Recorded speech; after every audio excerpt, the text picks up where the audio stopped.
Kiai Masmirah dan kisah penyebaran Islam di Tanah Lombok. Ada sebuah makam di Desa Mujur, Kecamatan Praya Timur, Lombok Tengah, sering didatangi peziarah. Bahkan tidak hanya peziarah asal Lombok, makam tersebut dikunjungi peziarah dari Pulau Jawa.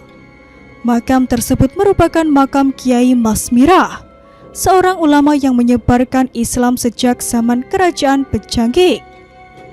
Muhammad Amin yang merupakan generasi ke-6 keturunan Kiai Masmirah mengatakan makam Kiai Masmirah berada dalam satu lahat bersama ayahnya, Sayyid Mutsana, atau dikenal dengan nama Denek Sadana, yang merupakan seorang demung di Desa Mujur yang diperintahkan oleh Kerajaan Pejanggik, kerajaan Islam di Lombok kala itu. Kiprah Kiai Masmirah dalam menyebarkan agama Islam di Pulau Lombok cukup berpengaruh. Dia mulai menyebarkan Islam sejak tahun 1700, bahkan berdakwah hingga ke Tanah Jawa. Oleh karena itu, makam Kiai Masmirah bersama ayahnya sering dikunjungi peziarah dari Jawa. Katanya ditemui di Desa Mujur, Selasa 26 Juli 2022 lalu. Dalam berdakwah, Kiai Masmirah dikenal paling simpel dan mudah dicerna umat. Bahasa dakwahnya paling populer di Lombok adalah Solah Mugawek, Solah Mudait, Lenge Mugawek, Lenge Mudait, yang memiliki arti, baik Anda kerjakan maka baik pula yang Anda dapatkan, jelek Anda kerjakan maka jelek pula yang Anda dapatkan. Namun sayangnya tidak banyak peninggalan yang tersisa dari Kiai Masmirah. Bahkan silsilah lengkap keluarga Kiai telah dimusnahkan saat penaklukan Lombok oleh penjajah. Itu yang membuat kesulitan pihak keluarga mencari mata rantai silsilah. Peninggalan yang tersisa adalah bejana.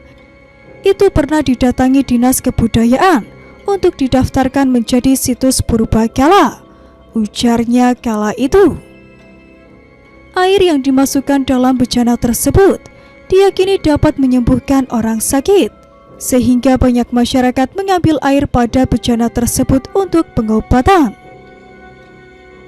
Kiai Masmirah memiliki hubungan langsung dengan Kerajaan Pejanggik yang ditugaskan untuk menyebarkan Islam di Pulau Lombok. Bahasa dakwahnya yang simpel dan lugas membuat masyarakat mengagumi sosok Kiai Masmirah. Dalam berdakwah beliau sangat simpel tapi mengena di hati masyarakat, kata Muhammad Amin. Kiai Masmirah memiliki banyak julukan. Dia sering disebut Raden Abdurrahman, Raden Masjirah, Raden Jirah, dan yang paling populer dengan nama Kiai Masmirah. Salah satu karomah yang dimilikinya adalah dapat memanggil hujan di musim kemarau. Kala itu sangat membantu masyarakat Lombok yang dominan sebagai petani yang selalu butuh mengairi sawah mereka. Jadi beliau memiliki karomah dapat memanggil hujan saat kemarau.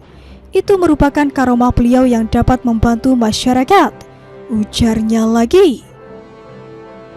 Selain pernah menyebarkan Islam di Jawa, ayah Kiai Masmirah menikahi seorang perempuan dari Tanah Jawa.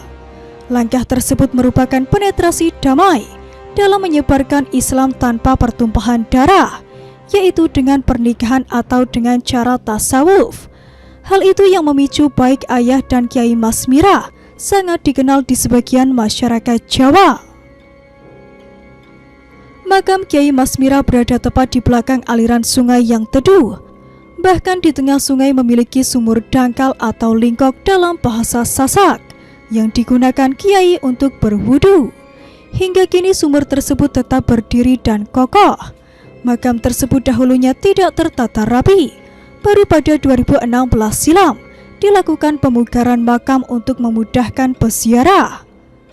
Dari sebagian besar peziarah yang datang untuk berdoa, banyak juga peziarah yang datang untuk mencari benda-benda pusaka seperti keris, permata hingga emas.